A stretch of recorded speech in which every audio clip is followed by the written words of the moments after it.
Welcome back to the deep dive. When we usually talk about investing, the mind often drifts to soaring returns, right? Yeah, absolutely. Big numbers, portfolios going up. We imagine those portfolios absolutely skyrocketing. But what if we told you that chasing those returns without truly understanding something else fundamental is, well, it's a bit like setting sail on the open ocean without a compass. That's a great analogy. You might feel the wind in your sails for a bit, but you're not going to know where you're truly headed. Precisely. You could end up completely adrift. Our mission today is to embark on a deep dive into investment risk. Right. And it's so much more than just avoiding losses, which is what, many people immediately think. Uh-huh. It's fundamentally about understanding and then strategically managing the inherent uncertainties that exist throughout the financial world. That's why we're going to unpack the most common ways to actually measure investment risk, delve into how our own minds perceive it, which, spoiler alert, can be quite surprising, and then explore powerful theories like modern portfolio theory and the capital asset pricing model that help seasoned investors navigate this complex landscape. Yeah, these are the big ones. By the end, you'll see why focusing solely on returns misses a massive, crucial part of the picture. For this deep dive, we've pulled together insights from a fantastic collection of sources. That includes Investopedia, a comprehensive guide to risk and investment, a really fascinating study on investor risk perception from the Netherlands. Oh, interesting. Yeah, the Texas State Securities Board and Bajaj Finserv. Quite a mix. All right, let's start with the absolute core principle that underpins everything we're going to discuss. Risk and return are inextricably linked. Totally linked. You simply can't have one without the other. Generally speaking, the greater the potential for an investment to lose money, well, the greater its potential for substantial returns. Makes sense. And the inverse is true, too. Smaller risk typically means smaller potential returns. Understanding this foundational relationship is absolutely essential for your personal investment decisions. It really is. It's what empowers you to make choices align with your goals. And it's not just about what you're willing to lose. There's a really important distinction to make here. Your risk tolerance versus your risk capacity. What's the difference there? Okay, good question. So, your risk tolerance is what you're psychologically comfortable losing. It's about your gut feeling, your emotional reaction to market swings. Right. Like, can you sleep at night? Exactly. But your risk capacity is what you can financially afford to lose without derailing your life goals. Like, a young person saving for retirement might have a high risk capacity because they have decades to recover from losses. Right. Time is on their side. Even if their tolerance for short-term ups and downs isn't super high, these are distinct personal factors that heavily influence your strategy. So once we understand what we can and maybe can't afford to lose, what kinds of risks are we actually dealing with out there in the market? Great question. We broadly categorize investment risks into a few types. First, there's systematic risk. Think of this as market risk. It's undiversifiable because it affects the overall market or a large chunk of it. So things like interest rates going up or down. Exactly. Interest rate changes, a major economic recession, maybe geopolitical events, stuff like that falls into this bucket. They impact virtually every security. And then on the other side, you have unsystematic risk. Exactly. This is often called diversifiable risk because it's specific to a particular company or maybe an industry or a sector. Okay, like if one company gets bad news. Yeah, for instance, if a single company faces a lawsuit or a specific industry experiences a downturn due to, say, new technology, that's unsystematic risk. And this is the type of risk that diversification can help you manage. Got it.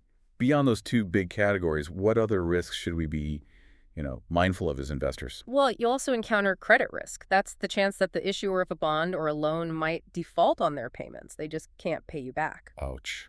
Then there's liquidity risk. This means how difficult it might be to buy or sell an asset quickly without significantly impacting its price. So like trying to sell a house versus selling a stock. Exactly. Some investments are very easy to trade. Others, like certain real estate or private equity, can be quite illiquid. Takes time, might not get the price you want immediately. And if you're thinking globally, I guess currency matters too. Definitely. You've got currency risk, where exchange rate movements can affect the value of your overseas investments. Plus, there's counterparty risk.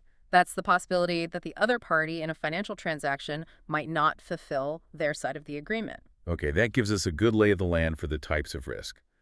Now, here's where it gets interesting. Many people think avoiding risk entirely is the safest bet. But there's a fascinating paradox, isn't there, to being too safe? Absolutely. It's a huge point. If your investments don't outpace inflation, your purchasing power actually diminishes over time. So even if the number stays the same, it buys less stuff. Precisely. That means your real return is negative, and you could effectively be losing money, potentially leaving you short of your financial goals in the long run. It's almost counterintuitive, isn't it? Yeah, it really is. Like trying to stay completely dry by never leaving your house, only to find your house eventually floods from a leaky roof you ignored. Sometimes the safest path forward involves taking calculated risks. So with that in mind, let's walk through the general progression of investment types, sort of like a spectrum, from lowest risk and lowest potential return all the way up to the highest. Sounds good. On the lowest end, we're talking about very short-term loans to solid government bodies, like 30-day treasury bills. These are considered incredibly safe, often benchmarked as the risk-free rate. Right. Moving slightly higher, you'd find mid and long-term government bonds, and then short-term debt from highly rated blue-chip corporations, large, established, financially strong companies with a long track record. So still pretty safe, but a little more risk, a little more potential return. Generally, yes. As the maturity of government debt grows longer, or if you're lending to a corporation instead of the government, the risk premium usually increases a bit. Then we get into the mid-range with longer-term corporate bonds, usually referred to as investment grade. Yep. These still offer a relatively predictable income but carry more risk than government debt because, well, companies can go bankrupt, even if it's less likely for these big ones. And where does something like real estate fit in? Rental property. It falls into various risk categories. Commercial property often sits in that mid-range, maybe comparable to low investment-grade bonds, Okay. while industrial and residential properties generally carry higher risk and potential returns, and it varies significantly by location and specific market conditions, of course. And then, stepping even further up the risk ladder, we encounter what's known as high-yield debt. Junk bonds. Right, often called junk bonds. And for good reason, I suppose. Well, they come from lower-rated corporations or maybe less stable governments and carry significantly higher risk of default, which means they also offer higher potential returns to compensate investors for taking that chance. Significantly higher still, of course, is equity or stocks. Right. Even shares in major blue-chip corporations are notably riskier than bonds because their value can fluctuate wildly based on company performance, market sentiment, broader economic conditions. Lots of factors. And within stocks, small companies versus big ones. Generally, small-cap companies are considered riskier than large-cap companies. They might have less financial cushion, less market dominance. If you're looking for even higher risk, you get into options and futures contracts. Why are they so much riskier? A big part of that increased risk comes from the fact that they often involve leverage. Borrowed money. Exactly. Using borrowed money to amplify both your potential gains and, crucially, your potential losses, leverage cuts both ways. Hard. And then, at the very highest end of the spectrum, we often find cryptocurrencies. Yeah, that's often put at the top. Many of these assets have no earnings, they pay no coupons, rents, or dividends. So what are they? Well, the description often used is they represent a stake in a new monetary system of questionable potential, and in some cases can look a lot like an unregistered security or even, a Ponzi scheme. Wow. This makes them exceptionally high-risk investments, relying almost entirely on speculative value, someone hoping the next person pays more. So, okay, if risk is just part of the deal with investing, how do we actually quantify it? How do we measure the extent to which our returns might deviate from what we expect? That's where a whole toolkit of statistical methods comes in. Now, they're based on past data, which is always a caveat. History doesn't always repeat. Exactly. But they are absolutely crucial for getting a handle on risk. The most fundamental measure, the one you'll hear about constantly, is standard deviation. Think of it as your financial seismograph. A financial seismograph. Okay, how does that work? It measures the volatility or the swinginess of an investment's performance from its average return over time. So how much it bounces around? Yeah. A high standard deviation means greater volatility and thus higher risk. If you see an investment with a standard deviation of, say, 20%, it means its returns typically bounce around a lot more than one with a 5% standard deviation. Okay, so once we can measure that volatility with standard deviation, how do we know if we're actually getting paid enough for taking on that risk? Is there a way to weigh that? That's exactly where the Sharpe ratio comes in. Think of it as your efficiency score. Efficiency score. Yeah. For every unit of risk you're taking, measured often by standard deviation, how much extra return are you getting above a risk-free rate, like those T-bills we mentioned? Ah, okay. Return per unit of risk. Basically, yes. Hmm. A higher ratio means you're doing a better job of balancing risk and reward. If you're comparing two investments, the one with the higher Sharpe ratio is likely the smarter play, risk-adjusted, even if its raw returns aren't the absolute highest. Are there typical numbers for that? Like, what's good? Generally, yeah. People often say a Sharpe ratio of 1.5 is pretty good, and something like 3.0 is considered excellent. But it's not a perfect crystal ball, right? I imagine there are limits. Oh, absolutely not perfect. One key thing to remember is that standard deviation, which the Sharpe ratio often uses, treats big upside movements and big downside movements equally as volatility.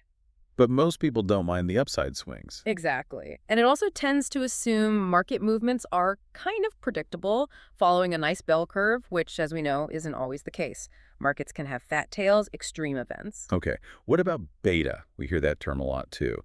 What does that tell us about a securities risk? Beta measures a security's systematic risk, its market risk, compared to the entire stock market, which is usually assigned a beta of 1. So how much it moves with the market? Pretty much. If a stock has a beta of 1, it tends to move in lockstep with the market. If it's greater than 1, say 1.5, it's more volatile than the market. It swings more dramatically up and down. If the market moves 1%, that stock might typically move 1.5%. And less than 1 means less volatile. Correct. Less volatile than the overall market. So if beta tells us how a stock moves with the market, how do we know how much of a fund's overall performance is simply due to the market's movements versus, the fund manager's actual skill or strategy? Is there a way to measure that relationship? Absolutely. That's where R squared or R2 comes in. I like to think of this as a financial DNA test. Okay, DNA test.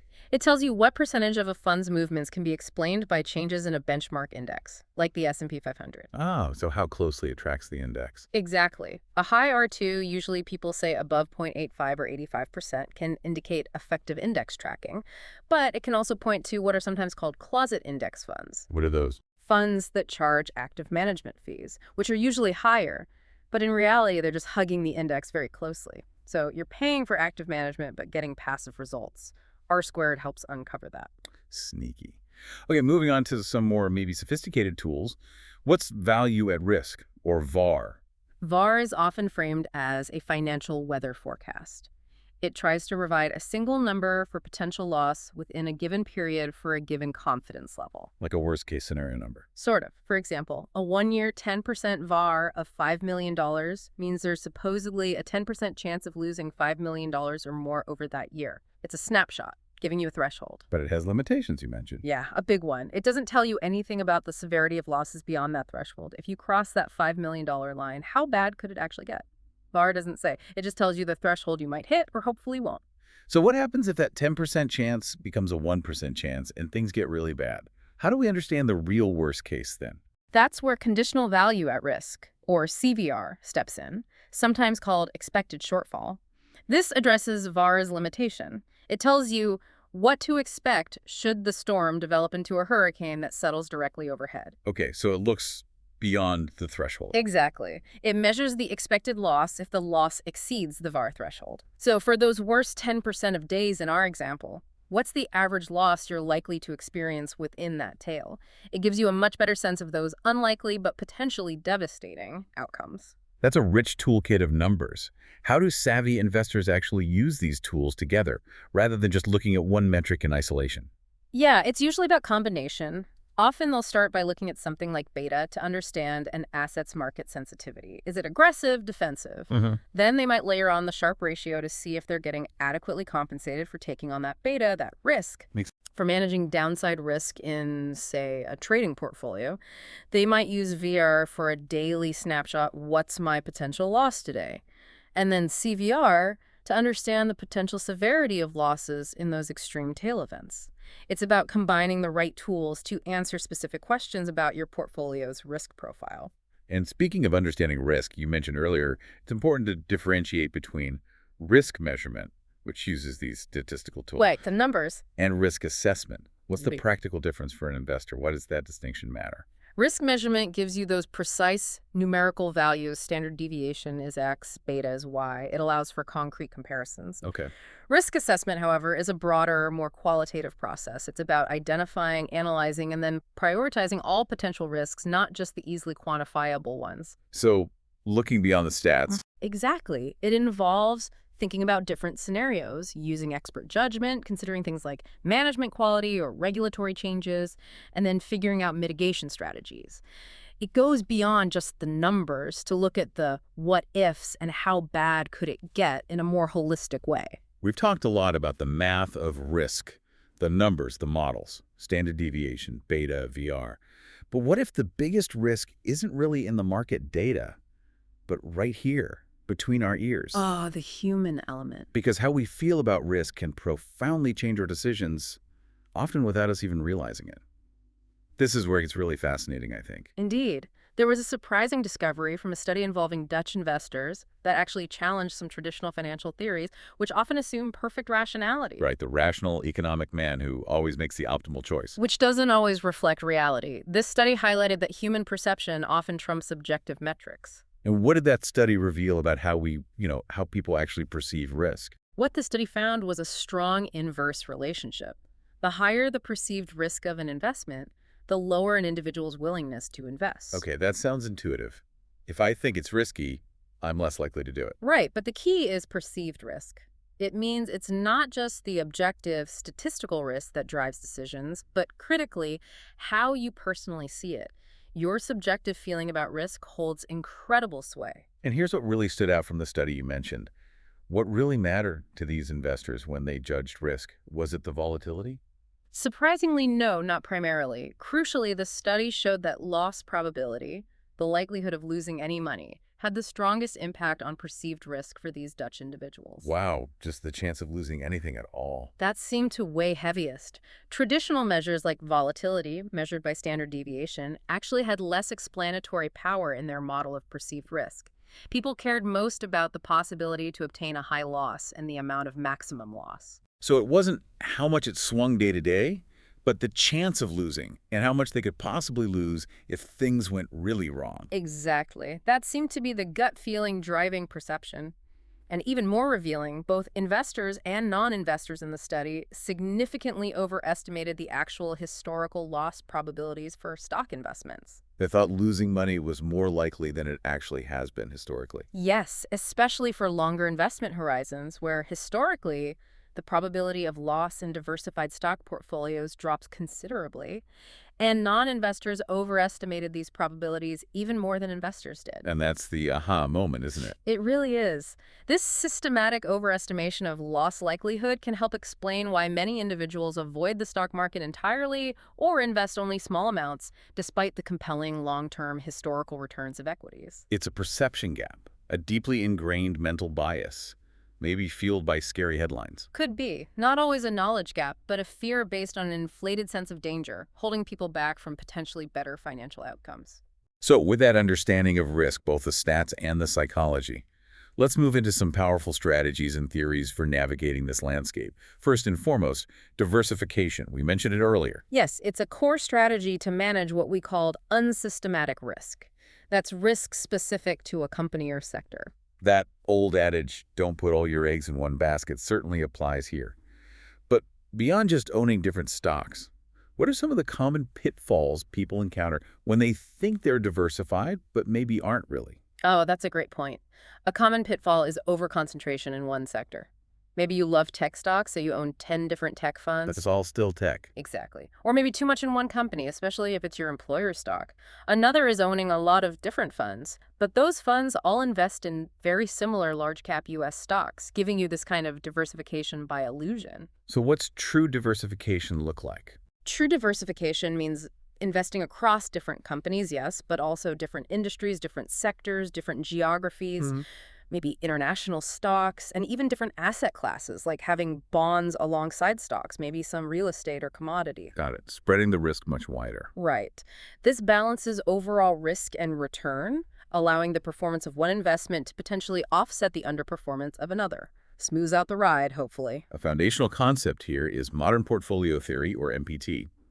This won a Nobel Prize for Harry Markowitz back in the day. How does MPT change the way we think about risk? MPT really shifted the focus. It argues that an investment's risk and return should be evaluated not just in isolation on its own merits, Uh-huh. but by how it affects the overall portfolio's risk and return.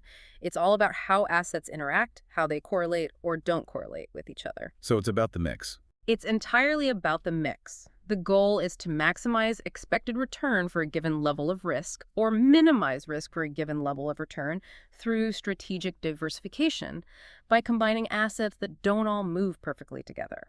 And central to MPT is the concept of the efficient frontier. How should we picture that? Sounds fancy. It does sound a bit academic, but the idea is pretty straightforward. Imagine a graph with risk, maybe standard deviation, on the horizontal axis, x-axis, and expected return on the vertical axis, y-axis. Okay. The efficient frontier is a curved line on that graph representing the optimal combinations of investments. Any portfolio on that curve offers the highest possible expected return for its level of risk. So you want to be on the curve. Exactly. You want your portfolio to be on that curve or as close to it as possible. You definitely don't want to be below it because that means you could get more return for the same risk by adjusting your mix. And you don't want to be to the right of it because that means you're taking on more risk than necessary for the return you're getting. Now, MPT sounds incredibly powerful, really logical, but does it have any limitations or criticisms? It does. A significant criticism, which we touched on earlier when talking about standard deviation, is that MPT evaluates portfolios based on variance, meaning total fluctuation, both up and down. Right, it treats good volatility the same as bad volatility. Pretty much. It doesn't purely focus on downside risk, which is the actual risk of losing money, the thing most investors truly worry about. This led to the development of postmodern portfolio theory, or PMPT, which uses measures like downside deviation instead of standard deviation, aiming to minimize downside risk specifically. It gives a more intuitive measure of risk for many investors. Interesting. Okay, another widely used model, developed around the same time, early 1960s, is the capital asset pricing model, or CAPM. What does CAPM help us figure out? CAPM tries to calculate the expected return of an asset based purely on its systematic risk, its beta, relative to the overall market. So just the market risk part. Yes. It takes three key inputs: the risk-free rate, like our T-bill yield, the investment's beta, how much it moves with the market, and the market risk premium, which is the expected return of the market as a whole above the risk-free rate. And what does it spit out? It essentially asks, based on how risky this asset is compared to the overall market, what return should I theoretically expect to get? It gives you a required rate of return. Now, CAPM sounds a bit theoretical too, with some perfect world assumptions baked in. You're right, it definitely does. CAPM relies on some pretty unrealistic assumptions in the pure academic sense, like perfectly efficient markets where all information is free and instant, all investors are rational and have the same expectations, no taxes or transaction costs, and a constant risk-free rate. Yeah, none of that is quite true in the real world. Not really, but even with those idealizations, it still offers practical value. It provides a framework. It helps you assess if a stock's current price seems reasonable given its likely return based on its market risk. So you can compare the CAPM expected return to what you think it might actually return. Exactly. You can use it to evaluate proposed investments or maybe reevaluate your own portfolio compared to the broader market. And it also contributed significantly to the rise of index investing because it highlighted just how much return is driven simply by market-wide risk, by beta. And finally, as we wrap up this deep dive, it's probably worth revisiting a concept we often hear about first, maybe the simplest one: return on investment, or ROI. It's simple, right? Just profit divided by cost. It is simple at its core. If you invest $100 and get back $120 after selling, your ROI is $20 divided by $100, which is 20%. It's a straightforward measure of profitability. Seems easy enough. But here's the crucial point, tying back to everything we've discussed. ROI has key limitations.